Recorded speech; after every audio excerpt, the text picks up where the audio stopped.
This is Hovey Smith, the Backyard Sportsman, and I'm at the gate, and there are no other hunters here today. This is a Saturday, and it's the third weekend of the season, and we have had rain, unusual amounts this year, and there are no vehicle tracks in the road at all. So we've got the whole place to ourselves. Got some 400 acres now. There are turkeys on it. They're mostly on the back side. And we're going to have an enjoyable turkey hunt.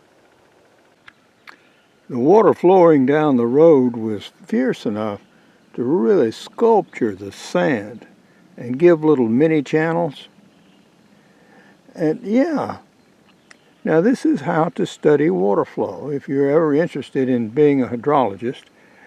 Yeah, or live on the river and wonder what does what and how and why. Well, this is a very practical, real life examples of what happens when you have flowing water.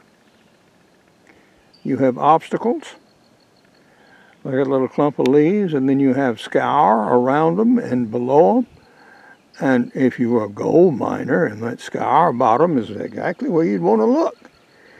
Well, all kinds of useful things can just be learned by looking at water flow. And incidentally, food plots doing well.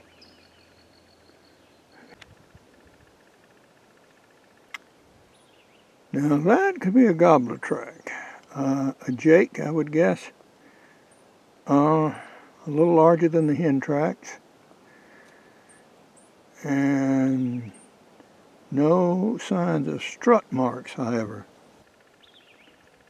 The turkey left the road about 20 yards up, and he may have been coming to this feeder, which is located in a smallish food plot. Under this spout has been a little more disturbed. I see nothing that looks like scratching.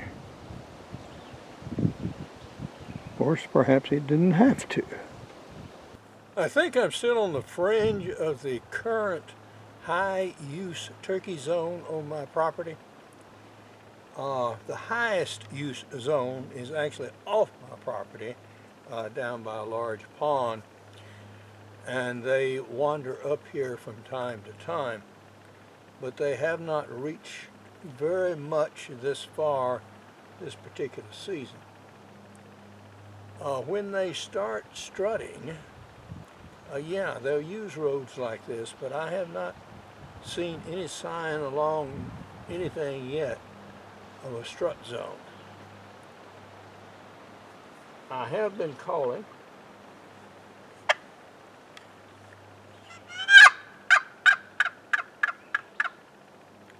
And that's what a nice dry box call sounds like. That's one call I use. Another one is the hen come here now call.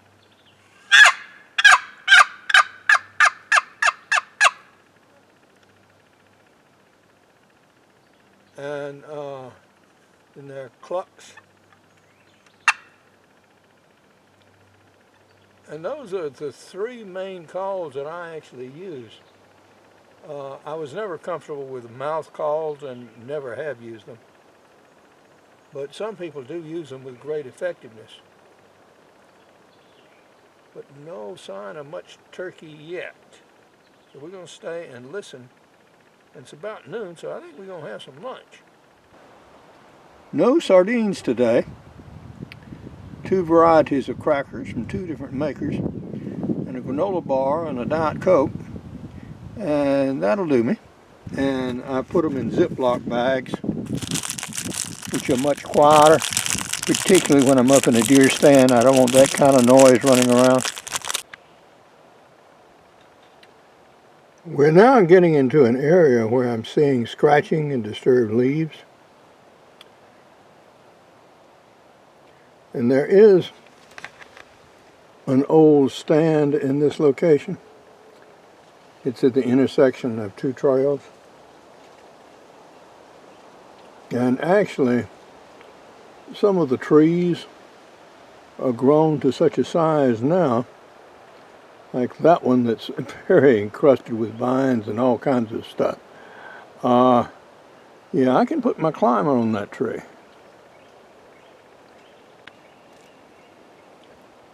This is a favored spot for turkeys to come out of the creek that borders one side of my property. There's a swamp over there, and that little rivulet goes down to a beaver pond, and they roost in cypress trees down there. And the last time I hunted, I sat up here actually, but I don't see anything very recent right now, meaning not in the last 2 days. This is why I carry an axe.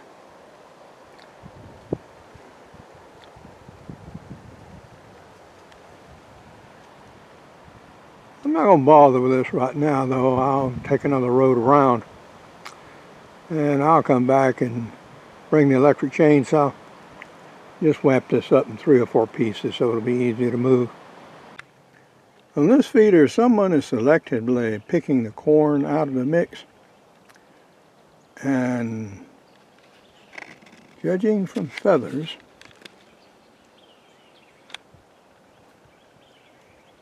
it was dove. And I suspect a hawk got it one. Support this channel by buying my outdoor books, business books, novels, and recommending them to your local libraries. Now, in my business books, such as Make Your Own Job, Anytime, Anywhere, at Any Age, and also in Real Wealth, How to Obtain and Keep It, I stress individual entrepreneurship. And as a practical example of such things, I recently restored an old Craftsman's lawnmower. This belonged to my brother-in-law, and it still sort of ran, but it was dirty, and it had not been maintained very well for years. The tires were rotten, the deck was gone. But I happened on a free lawnmower in Atlanta that had parts on it I could use. So I drug it down, and I rebuilt the old mower. Now, there is a crying demand all over the country for people to work on small engines. And I don't care where you are. People need their small engines maintained. They want to keep these lawnmowers running because the new ones are so terribly expensive. And actually, the old ones, like this one, are made of better materials. Yeah, once restored, they last longer. So there's an honest business opportunity here for anyone to get into a lawnmower or small engine or chainsaw, etc., repairs, and teach yourself how to do it, and then do it and offer your products to others. So go after it, guys. Don't sit around, well, I don't know what to do. Well, this is something you can do anywhere. If I can do it at 80-something years old, you younger folks sure as hell can.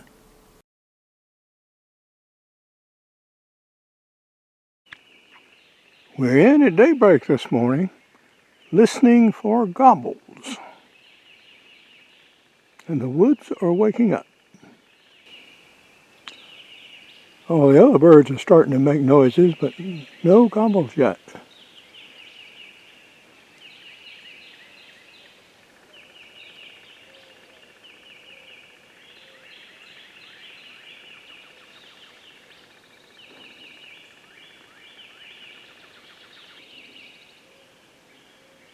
The big guys, like the geese, haven't started yet.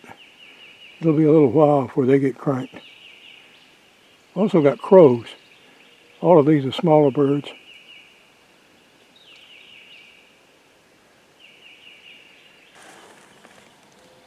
We're going to try an owl hoot, see if that elicits anything.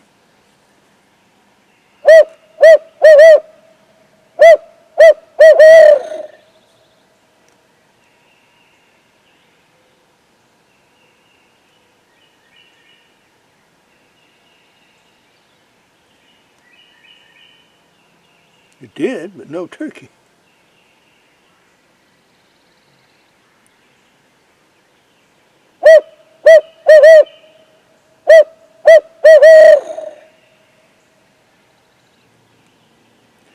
When owl hoots, I don't like to overdo it, because they seldom will call more than twice in a row. Did hear a goose over there a long way away. And we also have a telephone bird, believe it or not. Yeah, sounds very much like a ringing cell phone. Okay, we just wait. We just set up randomly. Don't have a very good chance, really.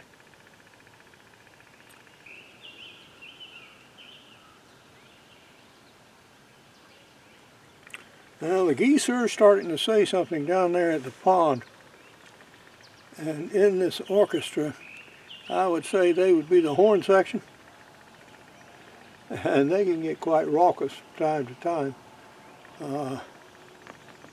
We're a little too far away, I guess, to get a good recording. Although I have had them fly directly over me, exactly where I'm standing now, and they do that from time to time.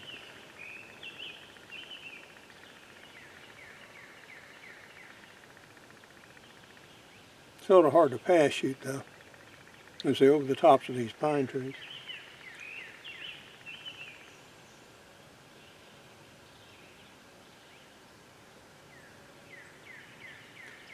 Now would be a good time to tell you about something really new in the art of turkey hunting. As you know, Universal Galactic Unlimited has a variety of products, including the Disposal turkey gun. Now, some models of this have as optional accessories things they're really working on, and one of which is a turkey attractant that uses a new method. And this is scent. And it's also used in their turkey locator. Yes, turkeys smell both ways, with their nostrils, which are very excellent, by the way, and their body odors smell, particularly toms. So, in the Disposal shotgun, you have a compartment for accessories. And you can put in your turkey detector and turn it on. And if there's a turkey upwind of you within reasonable range, I mean 50 yards or so, yes, it will detect it. And it will give you a glow. And that glow increases the closer you get to the turkey. Interesting. The only problem with it is this unit is expensive. We try to sell the Disposal shotgun for something like $79 for the single barrel. And this option alone, well, I'm afraid it costs almost triple that. So we can't routinely install it in the shotgun, but you can order it on special order. I hope to have one of those guns this year for testing, but I've been informed because of legal problems, the production and release of these guns has been delayed until they're absolutely sure they can put them on the market in reasonable numbers, and that's understandable. Consumers in general are greatly disappointed if a great play is made about a product and, well, they can't find it anywhere. Well, we don't want that to happen with a Disposal shotgun. So we'll let you know about it and its development, and then when it gets released, we'll actually test it and let you know exactly how it does in the field. But in what I hear, it's doing reasonably well. Certainly the theory is okay. The idea being that you get a specialized gun made basically of inexpensive materials. It's used once. And then when you're done with it, you just throw it in the fire and burn it, and you salvage the materials. And that's hence its name, Disposal. And our company Universal Galactic Unlimited, is trying to get this out and do some really new things in turkey hunting.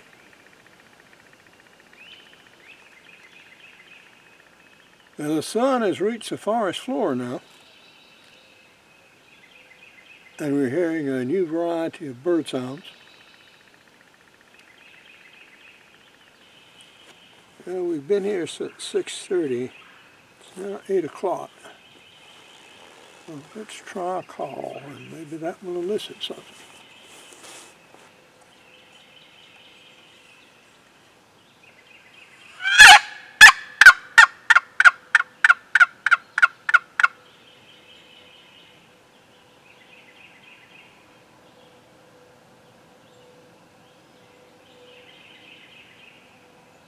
Nope.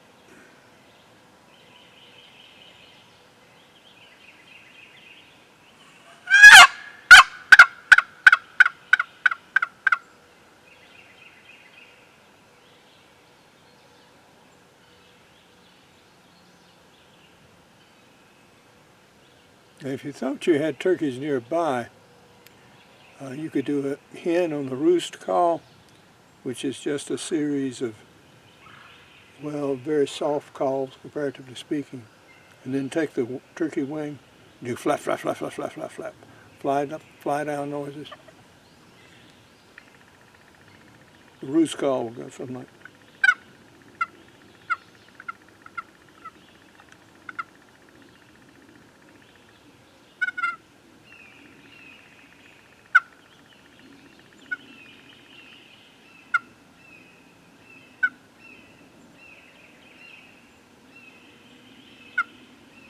Then you grab your turkey wing. Mine is getting pretty mouthy now.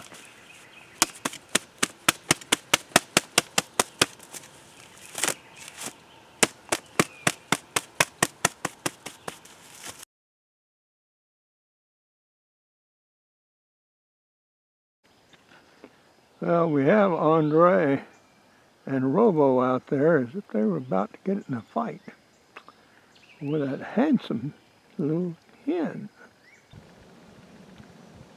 Well, we've had some activity from geese coming distantly down the pond. But we haven't really found anything here yet. We set up with the right equipment in the right place. We've had light winds despite what's blowing right now. And the right set of decoys, all the equipment, and employed the right strategy. But we were in the wrong place. Turkey went another way. Well, that's not unusual, actually. And even the professionals like Realtree and Mossy Oak, etc., sometimes they have reported going after the same turkey 8 times without success and finally nailing it toward the last days of the season. Well, that might happen with this one. You never know. We have been here since a half hour before sunrise. And we heard exactly one gobble once from somewhere in this area where we are now. We set up. He obviously went in some other direction, but I think I know which one. And so we learned something. The takeaway from this episode is, sure, go out and do your turkey hunting, but have some fun with it, guys. Enjoy yourself. Enjoy the world out here. And no, you won't get a turkey every day. Nobody ever did. Nobody ever does. And, yeah, you work at it for a little while. But if you decide to test a strategy, by all means test it. Also a gun or whatever you do, or a type of hunting, yeah, go ahead and give it a full trial. Don't sit there like many people would have done. You get cold and the sun comes up and you haven't heard anything and blah, blah, blah, blah, blah, and you leave before things actually have a chance of happening. So since turkey didn't gobble at daylight, he gobbled at 8:30 in the morning. What? But now, this is Hovey Smith, reminding you to hunt what you eat and eat what you hunt. Be legal, be ethical, be safe. Goodbye, God bless, and see you next time.